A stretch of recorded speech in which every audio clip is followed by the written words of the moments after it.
Hello friends, welcome to Discovery Infotech. आपका स्वागत है यह यूट्यूब चैनल में। आज हमारा 30 दिनों का ये चौथा क्लास है और चौथा क्लास का पार्ट 1 ये क्लास होने जा रहा है। इस क्लास में आज हमारा टॉपिक है प्राचीन काल में झारखंड।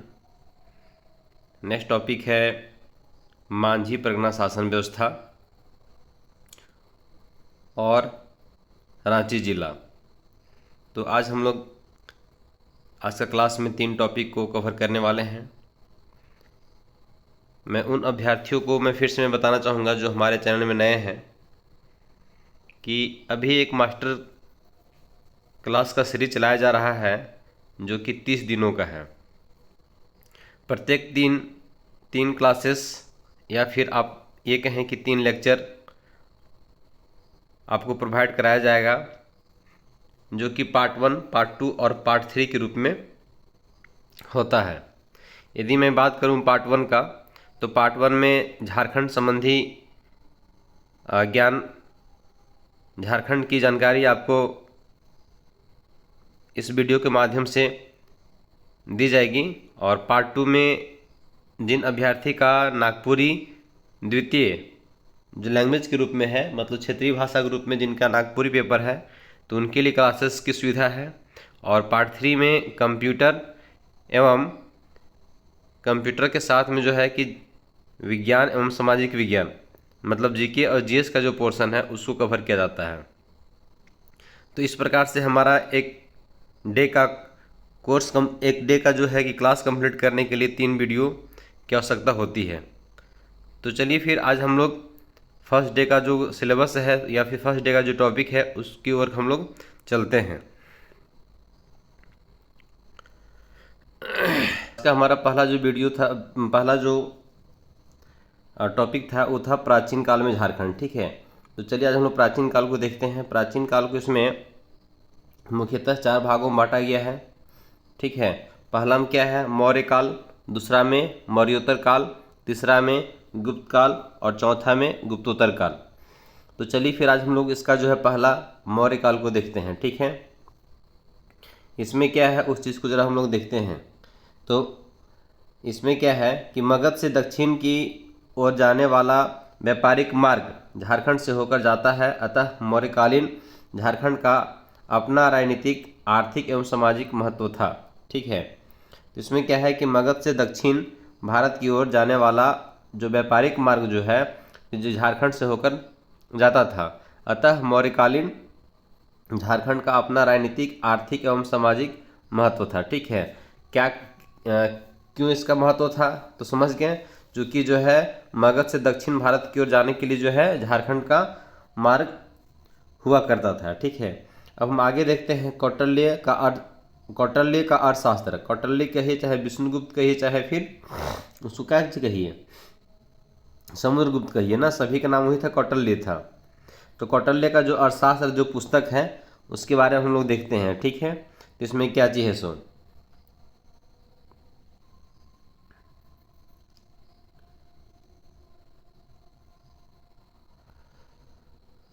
कौटिल्य का अर्थशास्त्र है ना।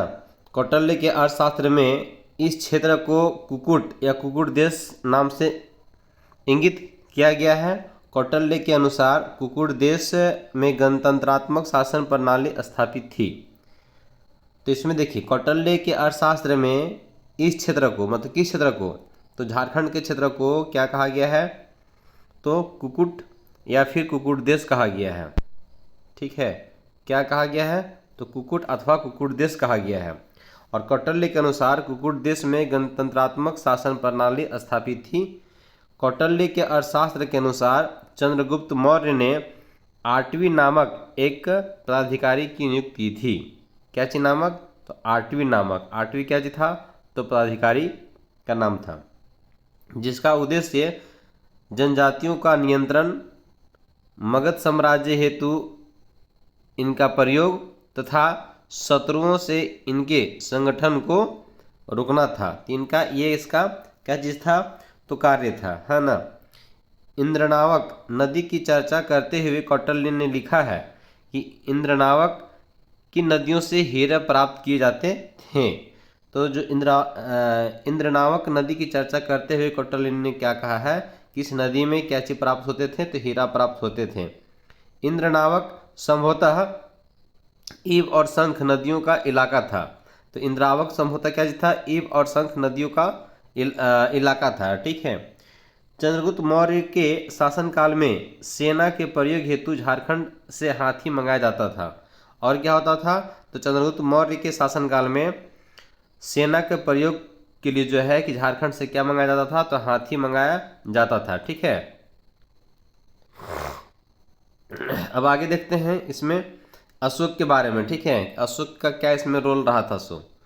तो अशोक जो है कि अशोक के 13वें शिलालेख में समीपवर्ती राज्यों की सूची मिलती है, जिसमें से कि एक आट या आठवीं, तो इसमें 3 नाम से जो है इसमें देखा गया है। ठीक है, क्या क्या 3 नाम है उस चीज़ को जरा देखिए।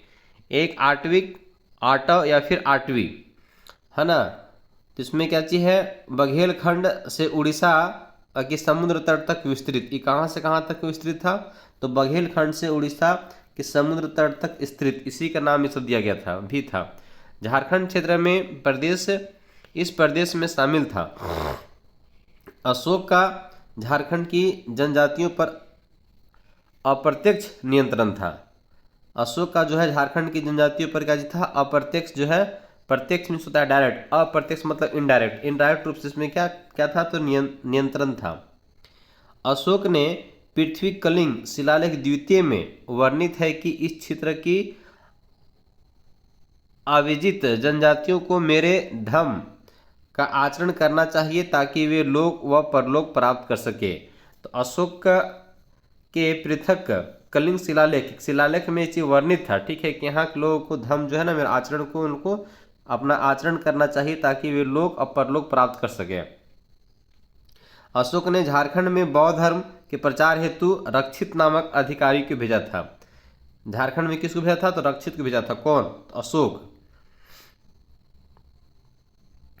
और झारखंड में अशोककालीन कला के है ना विवरण प्राप्त नहीं हुआ है, लेकिन इसमें कोई विवरण उस प्रकार से प्राप्त नहीं हुआ है। ठीक है।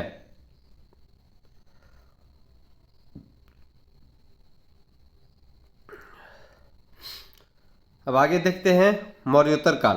तो हमारा जो पहला जो था वो कंप्लीट होता है ना, मौर्य काल। अब इसमें क्या चीज़ है, मौर्योत्तर काल में क्या चीज़ होता है उसको देखते हैं।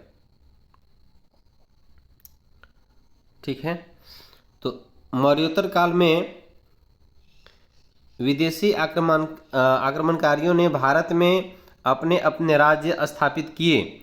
इसके अलावा भारत का विदेश से व्यापारिक संबंध भी स्थापित हुआ, जिसके प्रभाव झारखंड में भी दिखाई देते हैं।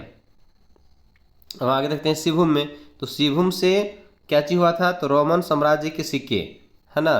क्या चीज़, तो रोमन साम्राज्य के सिक्के प्राप्त हुए हैं, जिसे झारखंड के वैदेशिक संबंधों की पुष्टि होती है। फिर नेक्स्ट में क्या चीज़ है, चाईबासा। तो चाईबासा से इंडो सिथियन सिक्के प्राप्त हुए हैं। चाईबासा से क्या हुआ है, इंडो सिथियन सिक्के प्राप्त हुए हैं। और रांची से क्या हुआ है, तो रांची से कुषाणकालीन सिक्के प्राप्त हुए हैं, है ना। रांची से क्या हुआ है, तो कुषाणकालीन सिक्के प्राप्त हुए हैं, जिससे यह ज्ञात होता है कि इस क्षेत्र कनिष्क के प्रभाव में था। और इससे ये प्रभाव मालूम चलता है कनिष्क जो है कनिष्क के प्रभाव में था। क्या चीज़, तो रांची कुषाणकालीन सिक्के प्राप्त हुए हैं, जिससे यह ज्ञात होता है कि क्षेत्र किसके प्रभाव में था, तो कनिष्क के प्रभाव में था। कौन क्षेत्र, तो रांची का जो क्षेत्र जो था सो। ठीक है, चलिए अब आगे देखते हैं गुप्त काल के में, है ना।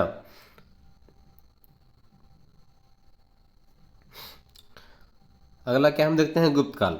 तो गुप्त काल में अभूतपूर्व सांस्कृतिक विकास हुआ, अतः इस काल को भारतीय इतिहास का स्वर्णयुग कहा जाता है। गुप्त काल में क्या चीज होता है, तो अभूतपूर्व सांस्कृतिक, यहाँ के गुप्त काल में संस्कृति का विकास होता है, इसलिए इसको इतिहास में, भारतीय इतिहास में क्या बोलते हैं, स्वर्णयुग बोलते हैं। क्यों बोलते हैं, क्योंकि इसको संस्कृति का विकास हुआ था। ठीक है, तो संस्कृति का विकास होने की वजह से, है ना, इसको क्या कहा गया है, तो स्वर्णिम युग कहा गया है। हजारीबाग के मदुही पहाड़ से गुप्तकालीन पत्थरों को काट कर निर्मित है ना एक मंदिर प्राप्त हुए हैं। तो जो हजारीबाग के मदुही पहाड़ से गुप्तकालीन पत्थरों को काट करके क्या हुआ है, तो निर्मित मंदिर प्राप्त हुए हैं। झारखंड में मुंडा, पाहन, महतो तथा भंडारी प्रथा गुप्तकाल की ही देन मानी जाती है, ठीक है। तो झारखंड में जो मुंडा, पाहन, महतो और भंडारी का जो प्रथा है ना, उन लोग का जो प्रथा अभी जो वर्तमान में है, तो उसको कब से माना जाता है, तो गुप्त काल से माना जाता है।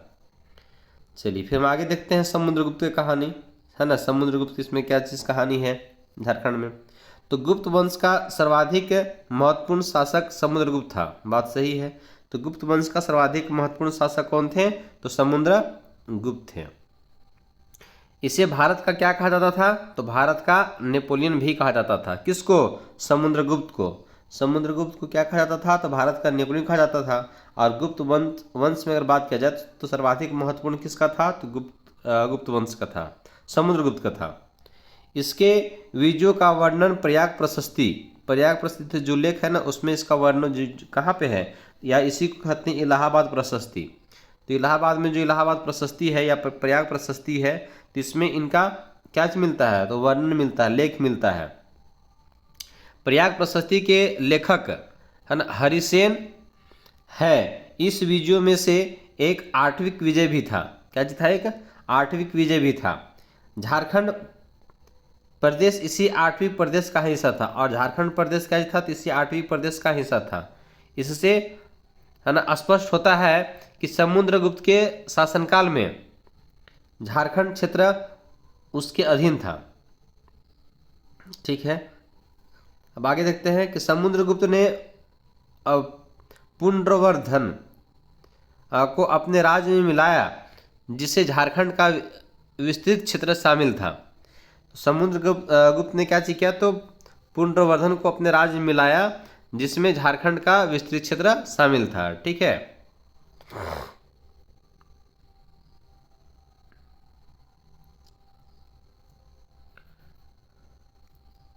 समुद्रगुप्त के प्रवेश के पश्चात समुद्रगुप्त के शासनकाल में छोटानागपुर को मुरुण देश क्या है, तो कहा गया है, ठीक है। तो समुद्रगुप्त के शासनकाल में छोटानागपुर को क्या कहा गया है, तो मुरुण देश कहा गया है। समुद्रगुप्त के प्रवेश के पश्चात झारखंड क्षेत्र में बौद्ध धर्म का पतन प्रारंभ हो गया। और समुद्रगुप्त के प्रवेश के पश्चात क्या हुआ, झारखंड में बौद्ध धर्म का पतन प्रारंभ हो गया, है ना। फिर आगे क्या चीज है, चंद्रगुप्त द्वितीय, विक्रमादित्य। चंद्रगुप्त द्वितीय और विक्रमादित्य, है ना। चंद्रगुप्त द्वितीय का प्रभाव झारखंड प्रदेश में भी था। चंद्रगुप्त द्वितीय का प्रभाव कहाँ रहा, तो झारखंड प्रदेश में भी था। इसके काल में चीनी यात्री फाहियान 405 ईस्वी में भारत आया था, जिसे झारखंड क्षेत्र को कुकुटलाट कहा गया है। जिसके झारखंड क्षेत्र को क्या कहा गया है, तो कुकुटलाट कहा गया है। गुप्तकालीन पुरातात्विक अवशेष। अब हम आगे देखते हैं कि गुप्तकालीन पुरातात्विक अवशेष, ठीक है।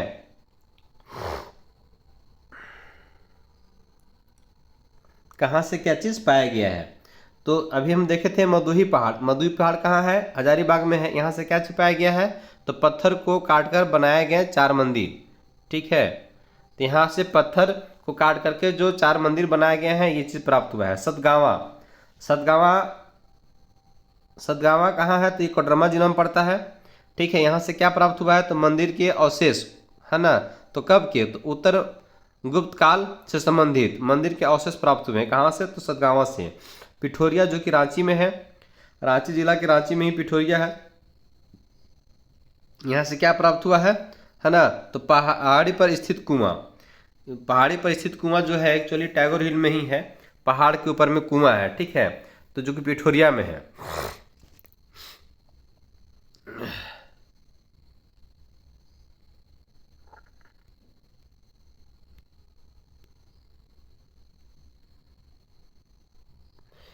अब जो है नेक्स्ट हम लोग देखते हैं गुप्तोत्तर काल, ठीक है। गुप्तोत्तर काल ना, इसमें क्या देखते हैं, पहले हम लोग शशांक को देखते हैं। तो गौड़ पश्चिम बंगाल का शासक शशांक इस काल में एक प्रतापी शासक था। तो एक कैसा शासक था, तो प्रतापी शासक था। कब की बात कर रहे हैं, तो गौड़ का जो शासक जो शशांक इस काल में क्या जी था, तो प्रतापी शासक था। शशांक के साम्राज्य का विस्तार संपूर्ण झारखंड, उड़ीसा तथा बंगाल तक था। तो शशांक का जो विस्तार कहाँ तक था, तो संपूर्ण झारखंड, पूरे झारखंड में था, उड़ीसा में था और बंगाल तक था इसका। शशांक ने अपने विस्तृत साम्राज्य को सुचारू रूप से चलाने के लिए 2 राजधानियाँ स्थापित की थी। कौन कौन, तो संथाल परगना का बड़ा बाजार और दुलमी। अब आगे देखते हैं इसमें क्या चीज़ है। तो प्राचीन काल के शासकों में यह प्रथम शासक था जिसकी राजधानी झारखंड क्षेत्र में थी। ठीक है, तो प्राचीन काल के शासकों में यह प्रथम शासक था जिसकी राजधानी कहाँ था, तो झारखंड के क्षेत्र में थी, है ना। शशांक शैव धर्म का अनुयायी था। शशांक क्या था, तो शैव धर्म का अनुयायी था। इसने झारखंड में अनेक शिव मंदिरों का निर्माण करवाया। और झारखंड में क्या चीज करवाया, तो बहुत सारा शिव मंदिर का निर्माण करवाया था।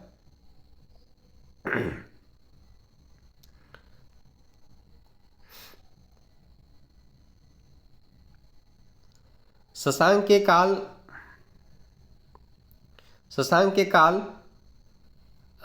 का प्रसिद्ध मंदिर क्या चीज था, बेनुसागर था, है ना। शशांक के समय का जो प्रसिद्ध जो मंदिर है कौन है, बेनुसागर है, जो कि एक शिव मंदिर है। जो क्या चीज है, एक शिव मंदिर है। यह मंदिर शिवभूम और, है ना, मयूरभंज की सीमा क्षेत्र पर अवस्थित कोचांग में स्थित है। कहाँ पे स्थित है, तो कोचांग में स्थित है।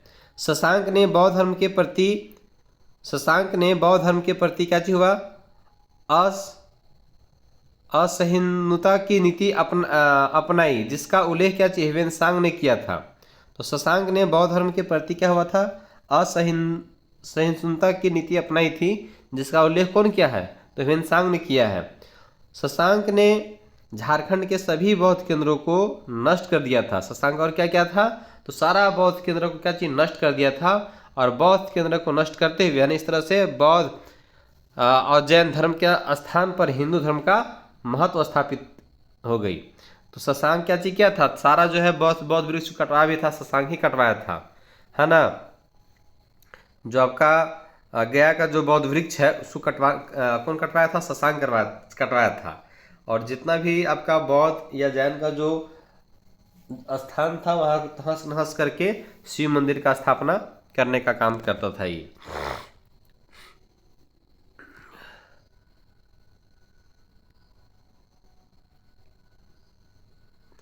आगे भी अब देखते हैं हर्षवर्धन के बारे में। ठीक है, तो हर्षवर्धन का सर्वाधिक शक्तिशाली शासक हर्षवर्धन था, है ना। वर्धन वंश का सर्वाधिक जो है शक्तिशाली शासक कौन था, हर्षवर्धन था। इसके साम्राज्य में काजांगल राजमहल का कुछ भाग शामिल था।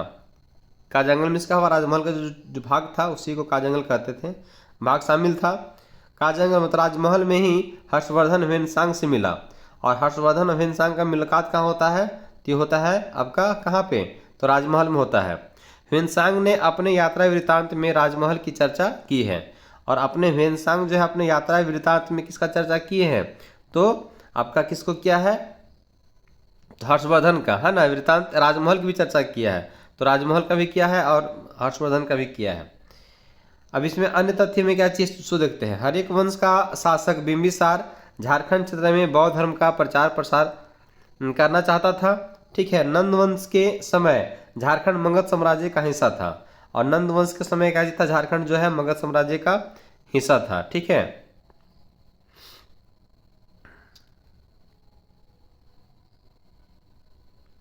नंद वंश की सेना में झारखंड से हाथी की आपूर्ति की जाती थी, है ना। इस सेना में जनजातीय लोग भी शामिल थे। झारखंड में दामोदर नदी के उद्गम स्थल तक मगध की सीमा का विस्तार माना जाता है। और झारखंड के पलामू, है ना, चंद्रगुप्त प्रथम द्वारा निर्मित मंदिर के अवशेष प्राप्त हुए हैं। कनौज के राजा यशोवर्मन के विजय अभियान के दौरान मगध के राजा जियुगुप्त द्वितीय ने झारखंड में शरण ली थी। तो कनौज के राजा कौन, यशोवर्मन। और विष्णुगुप्त द्वितीय के झारखंड में, है ना। और कौन, तो मगध के राजा कौन थे, तो जीवगुप्त। कहाँ के, तो मगध के राजा कौन थे, तो जीवगुप्त द्वितीय ने झारखंड में शरण ली थी। 13वीं सदी में उड़ीसा के राजा जयसिंह ने स्वयं को झारखंड का शासक घोषित कर दिया था। और 13वीं सदी में उड़ीसवी के राजा जो है जयसिंह ने स्वयं को क्या चीज घोषित किया था, तो झारखंड का, है ना, शासक घोषित किया था। ठीक है, तो इस प्रकार से हम लोग क्या चीज देखते हैं, जो प्राचीन काल है झारखंड का उसको हम लोग देखते हैं। ठीक है, प्राचीन काल, झारखंड में प्राचीन काल। ठीक है, अब हम आगे चलते हैं किसकी ओर,